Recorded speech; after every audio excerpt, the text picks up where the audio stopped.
Semoga yang subscribe diberikan rezeki melimpah dari jalan tak terduga. Dan yang like komen, dimudahkan jalannya menuju surga di hari akhir nanti. Siapa yang tak mendengar nama Qorun? Qorun adalah seorang sosok kaya raya di zaman Nabi Musa, tapi namanya melegenda hingga sekarang. Kisahnya diabadikan dalam Al-Quran, bahkan menjadi peribahasa atau ungkapan di masyarakat guna menggambarkan seseorang yang mirip dengan tabiatnya atau menisbatkan harta yang ditemukan terpendam dalam tanah sebagai harta Qorun. Qorun adalah miliarder kaya raya yang hidup sejaman dengan Nabi Musa. Saking kaya rayanya, Qorun setiap kali keluar dari rumahnya, ia didampingi dengan 300 pelayan laki-laki dan 300 pelayan perempuan. Qorun juga dikawal oleh 4.000 pengawal yang diiringi 4.000 binatang ternak, ditambah 60 ekor unta yang khusus membawa kunci-kunci gudang penyimpanan harta kekayaannya itu. Itu dilakukan semata-mata sebagai bentuk kesombongan bahwa dialah manusia paling kaya, paling terhormat, dan memiliki pengikut setia. Ia merasa lebih mulia dibandingkan Nabi Musa alaihissalam. Orang-orang tentu saja akan penasaran seberapa banyak harta kekayaan Qorun jika pengawal dan pembawa kunci gudang kekayaannya sebanyak itu. Lalu berapakah harta yang dimiliki Qorun yang disimpan dalam gudang-gudangnya tersebut? Sebelum saya melanjutkan, dimohon untuk menonton video ini sampai selesai supaya tidak ada kesalahpahaman dalam memahami isi cerita, serta mohon bantu channel ini semakin berkembang dengan cara tekan subscribe dan silahkan tinggalkan like serta komen positifnya. Semoga dukungan pemirsa Risalah Kehidupan bernilai pahala dan menjadi wasilah dimudahkannya segala urusan pemirsa sekalian. Pemirsa Risalah Kehidupan, di zaman sekarang banyak orang yang mengistilahkan rezeki yang tak terduga dengan istilah harta Qorun. Lalu dari manakah sumber harta kekayaan Qorun yang sangat luar biasa itu? Serta di manakah Qorun dan hartanya ditenggelamkan? Siapakah Qorun dan bagaimana kisahnya dengan Nabi Musa? Qorun merupakan kaum Nabi Musa alaihissalam. Disebutkan oleh Ibnu Jurayj, nama lengkap Qorun adalah Qorun ibnu Yashar, ibnu Qahis, ibnu Lawi, ibnu Yakub. Ia merupakan putra paman atau sepupu Nabi Musa alaihissalam. Pasalnya, Nabi Musa alaihissalam sendiri adalah putra Imron, sedangkan Imron adalah putra Qahis. Dengan kata lain, Qorun masih satu kakek dengan Nabi Musa alaihissalam, yakni kakek Qahis. Ia adalah umat Nabi Musa yang taat. Tidak hanya memiliki banyak harta, Qorun juga termasuk orang yang cerdas dan berilmu. Ia menguasai ilmu duniawi dan ilmu ukhrawi, dan tercatat bahwa Qorun adalah ahli di bidang kimia. Dirinya tercatat sebagai ahli kitab Taurat setelah Nabi Musa. Kepandaian Qorun dalam ilmu agama membuat dirinya sering disebut dengan ilmu nawir atau orang yang memberi cahaya dan penerangan. Suaranya terkenal merdu dalam membaca kitab Taurat. Selain itu, Qorun juga lihai dalam berbisnis. Ia mengetahui trik investasi yang menguntungkan serta jalur perdagangan internasional yang strategis di zamannya. Kekayaan Qorun begitu banyak sebagaimana tercatat dalam surat Al-Qasas ayat 76. Sesungguhnya Qorun termasuk kaum Musa, tetapi dia berlaku aniaya terhadap mereka. Kami telah menganugerahkan kepadanya pembendaharaan harta yang kunci-kuncinya sungguh berat dipikul oleh sejumlah orang-orang yang kuat.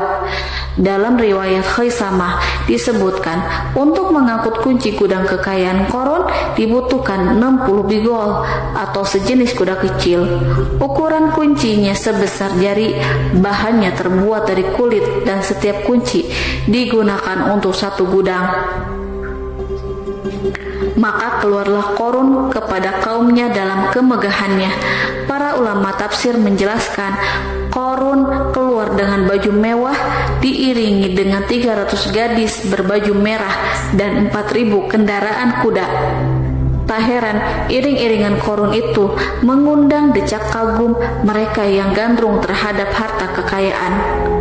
Sebagaimana yang terekam dalam Al-Quran, moga-moga kiranya kita mempunyai seperti apa yang telah diberikan kepada Korun.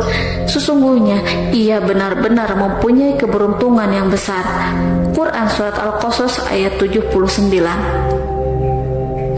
Namun tak sedikit kaumnya yang mengingatkan, dan ingatlah ketika kaumnya berkata, janganlah engkau terlalu bangga. Sesungguhnya Allah tidak menyukai orang-orang yang terlalu membanggakan diri atau disebut farihin. Sebagian ulama menafsirkan istilah farihin di sana juga berarti takabur atau zolim, berbuat kerusakan, arogan, dan tidak mau bersyukur terhadap nikmat. Korun dikisahkan memiliki ribuan gudang yang berisikan emas dan perak. Bila keluar rumah, Korun selalu berpakaian mewah dan dikawal oleh 600 pelayan. Ia diiringi 4.000 ekor kuda dan 60 ekor unta yang membawa kunci-kunci gudang kekayaannya. Namun sayang seribu sayang, Korun kemudian membangkang pada Nabi Musa dan menjadi pengikut setia Fir'aun. Mengenai dari mana asal-usul kekayaan Korun, ada beberapa riwayat yang memberitakan tentang asal-usul kekayaan Korun tersebut. Sumber pertama menyebutkan bahwa jauh sebelum memiliki kekayaan, Korun hanyalah seorang lelaki miskin yang tidak mampu menafkahi keluarganya sendiri. Anaknya sangat banyak. Lalu suatu hari ketika Korun datang kepada Nabi Musa, ia meminta Nabi Musa alaihissalam untuk mendoakannya agar Allah memberikan harta benda yang banyak. Korun juga meminta Nabi Musa mengajarinya ilmu kimia dan ilmu-ilmu kehidupan lainnya. Korun dikenal sebagai orang yang soleh dan mengikuti ajaran Ibrahim dengan baik, sehingga tanpa pikir panjang Nabi Musa alaihissalam menyetujui permintaannya. Allah Subhanahu wa Ta'ala mengabulkan doa Nabi Musa. Korun diberikan kecerdasan luar biasa dan menguasai ilmu yang telah diajarkan kepadanya. Korun menguasai teori dan praktik pembuatan emas permata dan beragam perhiasan mewah lainnya. Ia juga pakar dalam ilmu arsitektur, rancangan bangunan, penataan kota, dan lain sebagainya. Tidak lama setelah itu, hidupnya berubah. Korun pun hidup dengan bergelimbang harta. Ribuan gudang yang dimilikinya penuh dengan emas dan perak. Namun sayangnya, keberuntungan yang didapatkannya membuatnya gelap mata. Korun mulai hidup dengan penuh pamer, keangkuhan, dan penuh kesombongan. Kekayaan yang telah diberikan oleh Allah Subhanahu wa Ta'ala membuatnya lupa dengan Sang Maha Pemberi. Korun merasa lebih terhormat dan mulia dibandingkan Nabi Musa. Ia pun akhirnya membelot dan durhaka pada Nabi Musa. Ia mengingkari janji-janjinya dahulu dan beralih menjadi pengikut Fir'aun yang setia. Loyalitas Korun terhadap Fir'aun membuatnya diangkat menjadi kepala mandor yang membawahi ribuan pekerja. Dikisahkan bahwa Korun bersikap semena-mena terhadap para pekerja. Ia tega memotong upah mereka. Ia melakukan korupsi demi membangun istana dan kemegahannya sendiri, dan untuk membangun gudang-gudang penyimpanan harta yang telah ia kumpulkan jauh-jauh hari. Ketika datang perintah zakat, Nabi Musa alaihissalam pergi menemui Korun dan memerintahkannya mengeluarkan zakat sebesar 1 dinar dari setiap 1000 dinar, 1 dirham dari setiap 1000 dirham, 1 kambing dari setiap 1000 kambing, dan seterusnya. Setelah Korun menghitung seluruh hartanya, ternyata jumlah zakatnya sangat besar. Kekikirannya pun mulai menghalangi hatinya untuk mengeluarkan zakat. Korun enggan membayar zakat ketika Nabi Musa alaihissalam menagih zakat yang diperintahkan oleh Allah untuk ditunaikannya. Ketika Korun diminta zakat, ia langsung marah dan tidak memberikan sedikit pun kekayaannya. Dia berpikir bahwa harta kekayaan yang dimilikinya didapat dari hasil kerja dan usahanya sendiri, dan tidak ada kaitannya dengan siapapun, termasuk Allah Subhanahu wa Ta'ala. Janji Qorun untuk lebih taat beribadah dan membantu sesama jika diberi kekayaan oleh Allah dilupakannya. Dia mempergunakan kekayaannya tersebut dalam kesesatan, kezaliman, dan permusuhan, sehingga membuatnya menjadi sombong dan terlena. Orang-orang beriman pada masa itu sering menasehati Qorun untuk bersyukur atas nikmat yang Allah berikan kepadanya, tetapi dia tidak mengindahkan nasihat tersebut. Dari sikapnya tersebut sudah jelas bahwa Qorun tidak membutuhkan nasihat kebenaran, bahkan merasa tidak takut dengan ancaman Allah, sebab Qorun merasa sudah memiliki segalanya. Qorun merasa dirinya hebat dan pintar serta punya banyak pengikut setia, punya banyak pengawal dan merasa aman karena dekat dengan Raja Fir'aun. Qorun berkata, "Sesungguhnya aku mendapatkan harta ini karena ilmu yang ada padaku."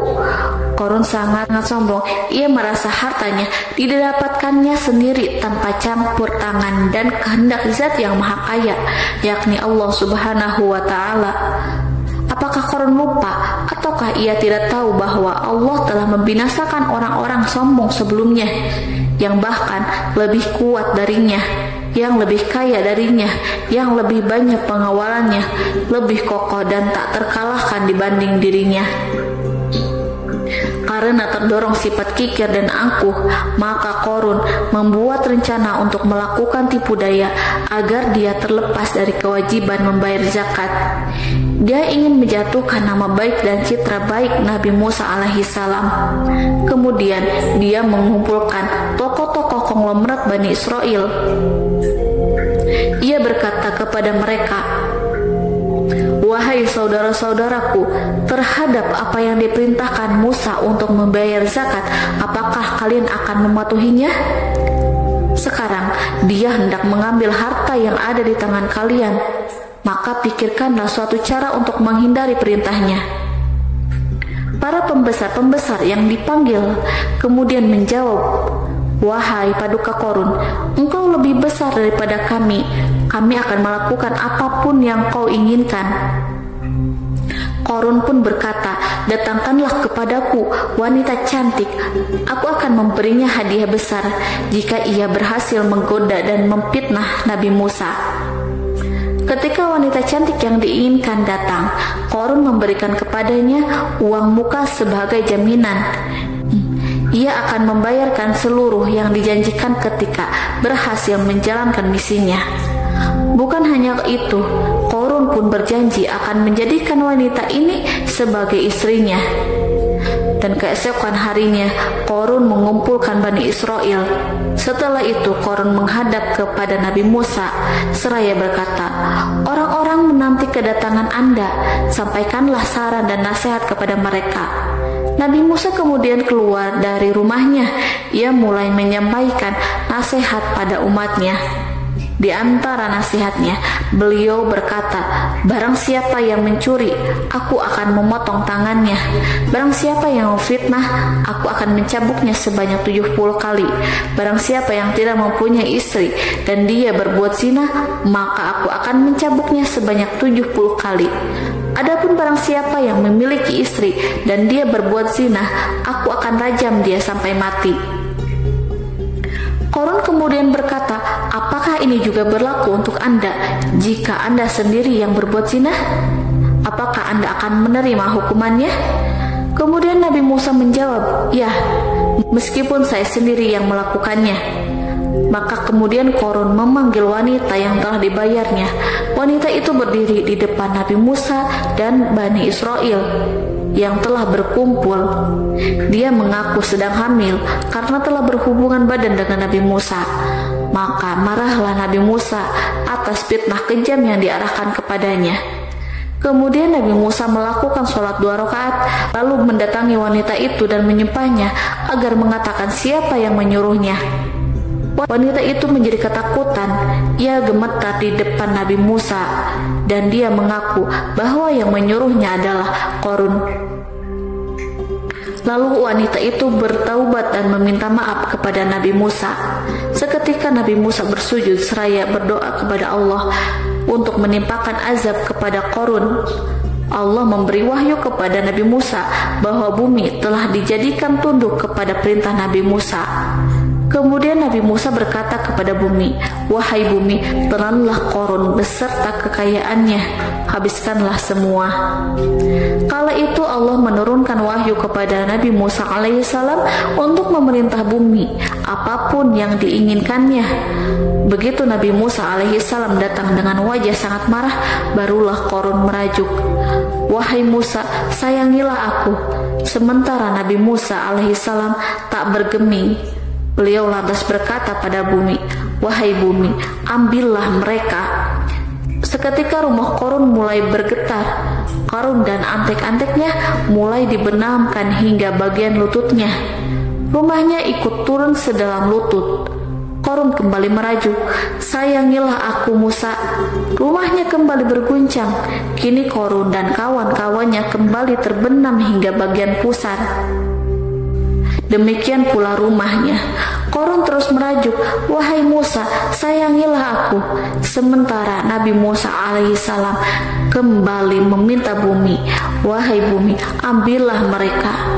Rumah Qarun berguncang lagi, sementara Qarun dan kawan-kawannya terus terbenam hingga bagian tenggorokannya. Demikian pula rumahnya.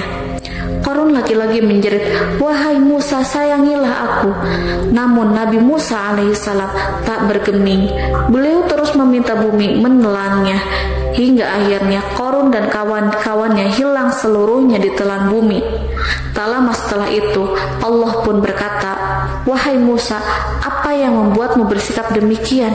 Padahal demi kemuliaanku, andai dia Qarun berdoa kepadaku, niscaya aku akan rahmati. Maka kami benamkan dia beserta rumahnya ke dalam bumi, maka tidak ada baginya satu golongan pun yang akan menolongnya selain Allah, dan dia tidak termasuk orang-orang yang dapat membela diri." Quran Surat Al-Qasas ayat 81. Lalu di manakah lokasi ditenggelamkannya Qarun beserta harta bendanya? Konon berdasarkan kepercayaan beberapa masyarakat setempat, Qarun ditenggelamkan di sekitar sungai atau danau Moris yang terletak di kota Fayum, negara Mesir. Qarun konon mendirikan istana dan di tempat itu pula ia ditenggelamkan. Dahulu Qarun berkeinginan membangun sebuah istana, namun tidak diizinkan oleh Fir'aun jika istana itu dibangun di samping istana Fir'aun. Terlebih Qarun juga tidak ingin membangun istana di tengah pemukiman Bani Israel yang terletak di tanah Jasan. Fir'aun pun memberikan tanah di wilayah Fayum. Kemudian di tepi sungai Fayum inilah Qarun membangun istananya yang megah dan di dalamnya membangun Al-Kunuz atau gudang penyimpanan harta berisi emas dan perak. Salah satu bukti arkeologis yang dapat dijumpai di lokasi tersebut adalah runtuhan bangunan yang diduga sebagai tempat tinggal Qarun yang berjarak sekitar 2 km dari Danau Qarun. Menurut beberapa sumber, bangunan yang masih berdiri kokoh tersebut adalah benteng yang dibangun oleh Qarun. Namun, ada juga yang mengatakan bahwa bangunan tersebut adalah tempat tinggalnya. Wallahu a'lam bishawab.